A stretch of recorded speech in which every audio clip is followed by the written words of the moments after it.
Olá, a paz do Salvador para você, amém? Que o Messias esteja na tua vida, na minha vida, nas nossas vidas. E eu saúdo a todos que vêm a este canal, tá bom? Curtir, acompanhar, dividir comigo, aprender juntamente com a gente, amém?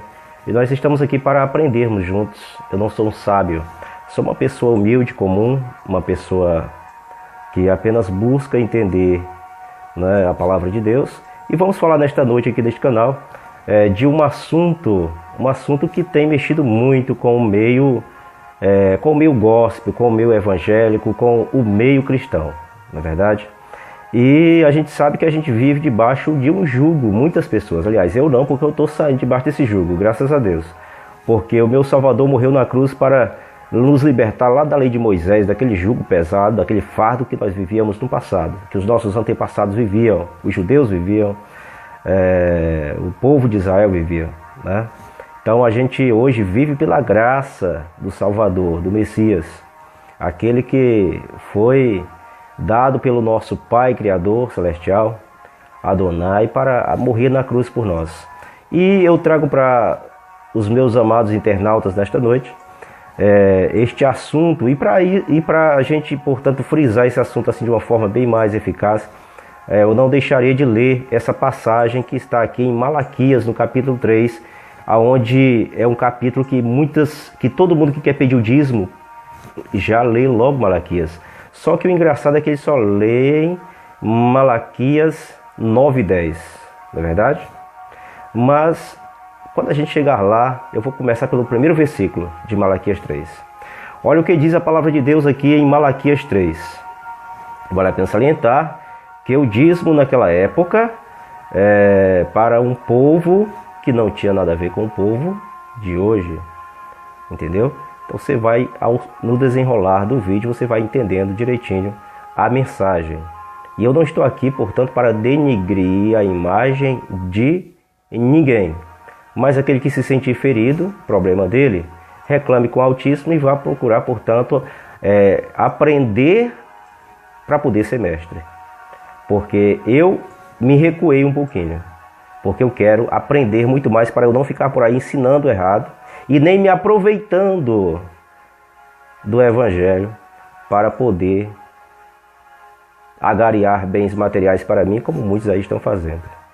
Então achei melhor me recuar um pouco. E estou aprendendo. E o Senhor está me ensinando. Mas porque eu me diminuí diante de Deus. E muitos não querem se diminuir diante do Altíssimo, mas querem ser mestres porque sabem que isso hoje é lucro. Não é verdade? É lucro. Então vamos para a palavra, né? Malaquias 3, primeiro versículo em diante, diz assim: Eis que eu envio o meu anjo, que preparará o caminho diante de mim, e de repente virá ao seu tempo o Senhor, a quem vos buscais, o anjo do concerto, a quem vós desejais. Eis que vem, diz o Senhor dos Exércitos. Amém? Olha só, quem era o anjo do concerto aqui que o Senhor estava falando? O Messias, aquele que foi dado na cruz, para se fazer um dia passar essa lei de Moisés referente aos dízimos. Entenderam? Então vamos lá. O povo estava perpetuando essa lei por conta do pecado de Adão ainda. E por causa da iniquidade do povo naquela época, Deus colocou o sacerdote, o Senhor colocou o sacerdote, o Criador colocou o sacerdote sobre eles, e ainda tinha que devolver o dízimo, mas esse dízimo era para ser levado para os levitas. Era para um povo em específico. Naquele tempo os levitas existiam, hoje não existem levitas para receberem dízimos. E dízimo nunca foi dado também em forma de mamon, dinheiro, tão amado hoje, não é verdade? Tão amado hoje. Vamos, portanto, para o versículo 2, diz assim, ó: Mas quem suportará o dia da sua vinda? E quem subsistirá quando ele aparecer? Porque ele será como o fogo do ouvires e como o sabão dos lavadeiros. Ora, Jesus, quando ele veio, ele foi morto por quem? Pelos doentes fariseus, pelos hipócritas fariseus e pelos escribas. Os homens que viviam justamente como sacerdotes, eram os donos da lei, eram os homens que tinham a lei na mão, mas não cumpriam, queriam que os outros cumprissem, mas não praticavam a outra parte mais eficaz, eficiente diante do Senhor, do Altíssimo, que era justamente a parte da caridade, fazer o bem ao próximo, dar às viúvas, entendeu? Repartir com o povo aquilo que chegava lá. Não, eles apenas cobravam que os outros, pediam que os outros dessem o melhor, mas eles davam o pior, na verdade, davam o mínimo que eles queriam, só davam o que eles queriam, mas eles pegavam tudo do povo, na verdade, os 10%.